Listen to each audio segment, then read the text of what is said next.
Selamat pagi dan salam sejahtera bagi kita semua. Baiklah, perkenalkan, nama saya Rista Farida Saulina Hutajulu dari Prodi S1 Teknik Lingkungan, ingin menjelaskan tentang konstitusi di Indonesia. Baiklah, akan kita mulai dari pengertian konstitusi.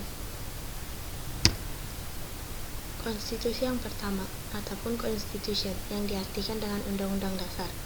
Menurut Kusnadi dan Ibrahim pada tahun 1983, Undang-Undang Dasar merupakan konstitusi yang tertulis. Selain konstitusi yang tertulis, terdapat pula konstitusi yang tidak tertulis, atau disebut konvensi. Konvensi ini biasanya yaitu kebiasaan-kebiasaan yang timbul dan terpelihara dalam praktik ketatanegaraan.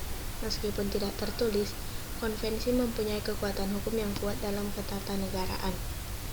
Konstitusi yang kedua, menurut E.C.S. Wade dan G. Phillips pada tahun 1970, konstitusi merupakan naskah yang memaparkan rangka dan tugas-tugas pokok dari badan-badan pemerintahan suatu negara dan menentukan pokok-pokok cara kerja badan-badan tersebut. Yang ketiga, menurut K.C. Ware pada tahun 1975, konstitusi adalah keseluruhan sistem ketatanegaraan dari suatu negara, berupa kumpulan peraturan-peraturan yang membentuk dan mengatur atau memerintah dalam pemerintahan suatu negara. Menurut G.F. Strong pada tahun 1960, konstitusi adalah sekumpulan asas-asas yang mengatur kekuasaan pemerintahan, hak-hak dari yang diperintah, dan hubungan antara pemerintah dengan yang diperintah. Menurut Sri Sumantri pada tahun 1987, konstitusi biasanya memuat atau mengatur hal-hal pokok yang terbagi atas tiga. Yang pertama, jaminan terhadap hak-hak asasi manusia dan warga negara. Yang kedua, susunan ketatanegaraan suatu negara. Yang ketiga, pembagian dan pembatasan tugas ketatanegaraan. Konstitusi yang berlaku di Indonesia sebenarnya ada tiga, tetapi dibagi menjadi 5 periode, sejak tanggal 18 Agustus 1945 hingga sekarang. Konstitusi yang digunakan yaitu Undang-Undang Dasar 1945, Konstitusi RIS, dan Undang-Undang Sementara 1950.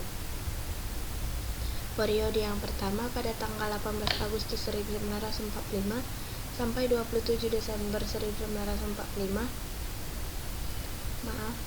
18 Agustus 1945 sampai 27 Desember 1949 berlaku Undang-Undang Dasar 1945. Pada saat proklamasi kemerdekaan tanggal 17 Agustus 1945, NKRI belum memiliki konstitusi atau undang-undang dasar. Namun sehari kemudian, tepatnya tanggal 18 Agustus 1945, PPKI mengadakan sidang pertama, yang salah satu keputusannya adalah mengesahkan Undang-Undang Dasar yang kemudian disebut Undang-Undang Dasar 1945. Lembaga tertinggi dan lembaga-lembaga tinggi negara menurut Undang-Undang Dasar 1945 sebelum amandemen adalah: yang pertama MPR, 2 Presiden, 3 DPA, 4 DPR, 5 BPK, dan yang keenam MA. Periode yang kedua dari tanggal 27 Desember 1945 1949 sampai 17 Agustus 1950 berlaku Konstitusi RIS 1949. Pada agresi militer 1 pada tahun 1947 dan agresi militer 2 atas kota Yogyakarta pada tahun 1948 untuk menyelesaikan pertikaian Belanda dengan Republik Indonesia, PBB turun tangan dengan menyelenggarakan KMB di Den Haag, Belanda pada tanggal 23 Agustus sampai 2 November 1949. Konferensi ini dihadiri oleh wakil-wakil dari Republik Indonesia. KMB tersebut menghasilkan 3 buah persetujuan pokok, yaitu yang pertama, didirikannya negara Republik Indonesia Serikat, yang kedua, penyerahan kedaulatan kepada Republik Indonesia Serikat, dan yang ketiga, didirikannya uni antara RIS dengan Kerajaan Belanda. Perubahan bentuk negara dari negara kesatuan menjadi negara serikat mengharuskan adanya penggantian Undang-Undang Dasar. Oleh karena itu, disusunlah naskah Undang-Undang Dasar Republik Indonesia Serikat. Rancangan Undang-Undang Dasar tersebut dibuat oleh delegasi RI dan delegasi BFO pada konferensi meja bundar. Sistem pemerintahan yang digunakan pada masa berlakunya konstitusi RIS adalah sistem parlementer, yang diatur dalam pasal 118 ayat 1 dan 2 pada konstitusi RIS. Lembaga-lembaga negara menurut konstitusi RIS yaitu Presiden, Menteri-Menteri, Senat, Dewan Perwakilan Rakyat, Mahkamah Agung, Dewan Pengawas Keuangan. Periode yang ketiga pada tanggal 17 Agustus 1950 sampai 5 Juli 1959, berlaku Undang-Undang Dasar Sementara 1950. Pada awal Mei 1950 terjadi penggabungan negara-negara bagian dalam negara RIS, sehingga hanya tinggal 3 negara bagian, yaitu Negara Republik Indonesia, Negara Indonesia Timur, dan Negara Sumatera Timur. Perkembangan berikutnya adalah munculnya kesepakatan antara RIS yang mewakili Negara Indonesia Timur dan Negara Sumatera Timur dengan Republik Indonesia untuk kembali ke bentuk negara kesatuan. Kesepakatan tersebut kemudian dituangkan dalam Piagam Persetujuan tanggal 19 Mei 1950. Pada tanggal 15 Agustus 1950 ditetapkanlah Undang-Undang Federal Nomor 7 Tahun 1950 tentang UUD 1950 yang berlaku sejak tanggal 17 Agustus 1950. Sistem pemerintahan yang dianut pada masa berlakunya Undang-Undang Dasar 1950 adalah sistem pemerintahan parlementer, di mana lembaga-lembaga negara menurut Undang-Undang Dasar Sementara 1950 adalah: yang pertama, Presiden dan Wakil Presiden; yang kedua, Menteri-Menteri; yang ketiga, DPR; yang keempat, MA; dan yang kelima, Dewan Pengawas Keuangan. Sifat kesementaraan Undang-Undang Dasar 1950 ini nampak dalam perumusan pasal 134 yang menyatakan bahwa konstituante bersama-sama dengan pemerintah selekas-lekasnya menetapkan Undang-Undang Dasar Republik Indonesia yang akan menggantikan Undang-Undang Dasar sementara ini. Periode yang keempat, 5 Juli 1959 sampai 19 Oktober 1999, berlaku kembali Undang-Undang Dasar 1945. Pada tanggal 22 April 1959, Presiden Soekarno menyampaikan amanat yang berisi anjuran untuk kembali ke Undang-Undang Dasar 1945. Pada dasarnya, saran untuk kembali kepada Undang-Undang Dasar 1945 tersebut dapat diterima oleh para anggota konstituante, tetapi dengan pandangan yang berbeda-beda. Atas dasar hal tersebut, demi untuk menyelamatkan bangsa dan negara, pada tanggal 5 Juli 1959, Presiden Soekarno mengeluarkan sebuah dekret Presiden yang isinya menetapkan pembubaran konstituante, yang kedua menetapkan berlakunya kembali Undang-Undang Dasar 1945 dan tidak berlakunya lagi Undang-Undang Dasar sementara 1950. Yang ketiga, pembentukan MPRS dan DPAS. Oleh karena pelaksanaan Undang-Undang Dasar 1945 selama kurun waktu tersebut dapat dipilah menjadi 2 periode. Yang pertama pada periode lama pada tahun 1959 sampai 1966. Pada masa pemerintahan Orde Lama, kehidupan politik dan pemerintahan sering terjadi penyimpangan yang dilakukan Presiden dan juga MPRS yang justru bertentangan dengan Pancasila dan Undang-Undang Dasar 1945. Selain itu, muncul pertentangan politik dan konflik lainnya yang berkepanjangan, sehingga situasi politik, keamanan, dan kehidupan ekonomi semakin memburuk. Yang kedua pada periode Orde Baru 1966 sampai 1999. Semboyan Orde Baru pada masa itu adalah melaksanakan Pancasila dan Undang-Undang Dasar 1945 secara murni dan konsekuen. Dilihat dari prinsip demokrasi, prinsip negara hukum, dan keadilan sosial, ternyata masih banyak terdapat hal yang jauh dari harapan. Hampir sama dengan pada masa Orde Lama. Sangat dominannya kekuasaan Presiden dan lemahnya kontrol DPR terhadap kebijakan-kebijakan Presiden atau pemerintah. Selain itu, kelemahan tersebut terletak pada Undang-Undang Dasar 1945 itu sendiri, yang sifatnya singkat dan luas, sehingga memungkinkan munculnya berbagai penyimpangan. Periode yang kelima yaitu pada tanggal 19 Oktober 1999 sampai sekarang, berlaku Undang-Undang Dasar 1945, hasil perubahan ataupun setelah amandemen. Seiring dengan tuntutan reformasi dan setelah lengsernya Presiden Soeharto sebagai penguasa Orde Baru, maka sejak tahun 1999 dilakukan perubahan terhadap Undang-Undang Dasar 1945.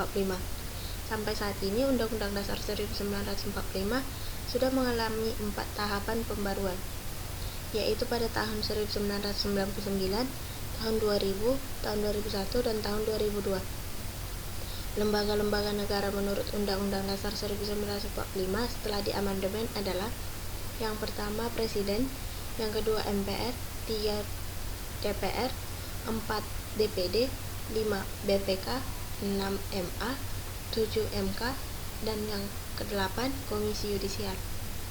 Penyimpangan terhadap Undang-Undang Dasar 1945 pada masa awal kemerdekaan, yang pertama, keluarnya Maklumat Wakil Presiden nomor 10 tanggal 16 Oktober 1945 yang mengubah fungsi KNIP dari pembantu menjadi badan yang diserahi kekuasaan legislatif dan ikut serta menetapkan GBHN sebelum terbentuknya MPR, DPR, dan DPA.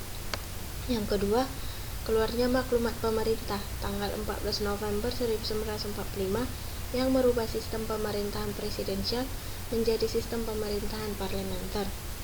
Yang kedua, penyimpangan terhadap Undang-Undang Dasar 1945 pada masa Orde Lama.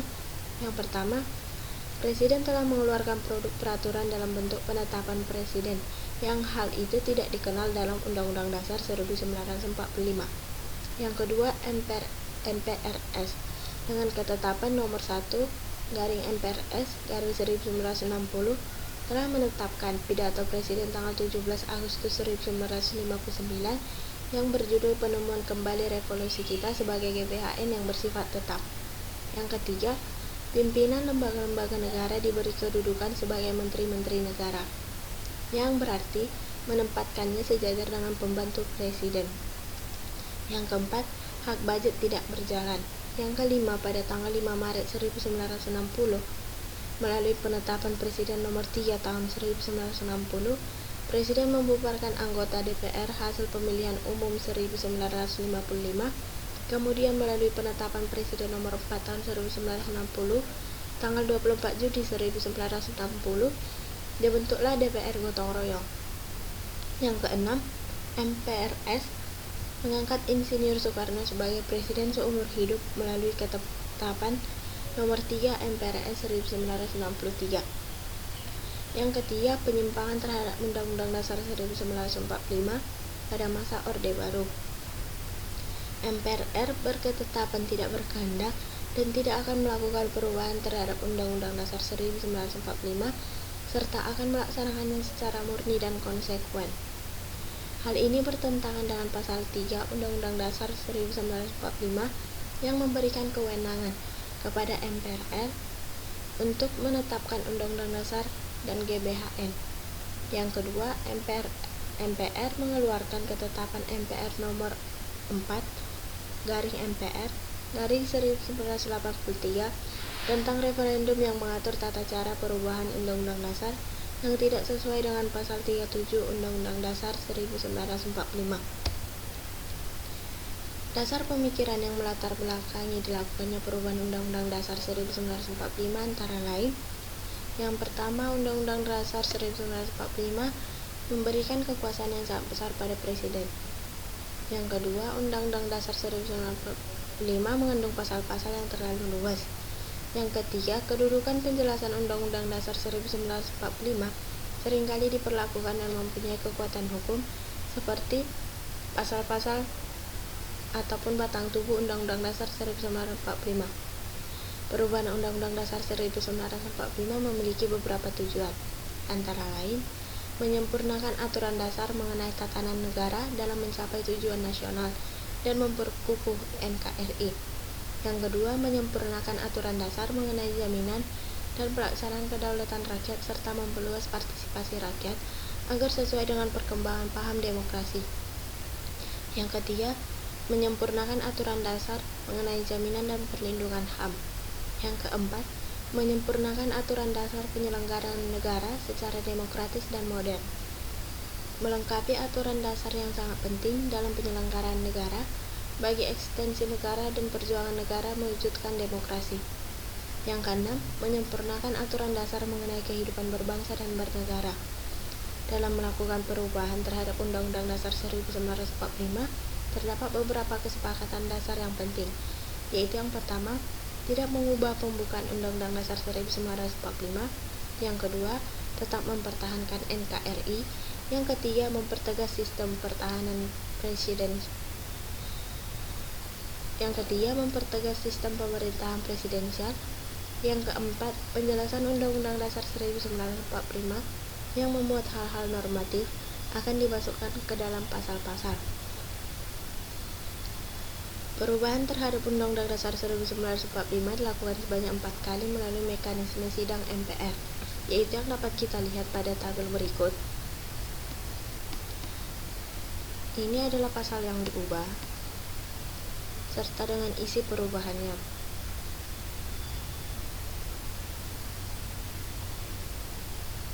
Terdapat 10 pasal yang diubah, beserta isinya.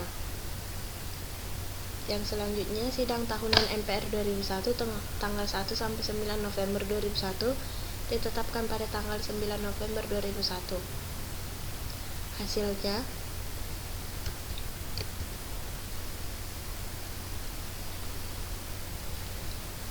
ini termasuk dalam bab yang diubah, dan ini adalah isi perubahannya.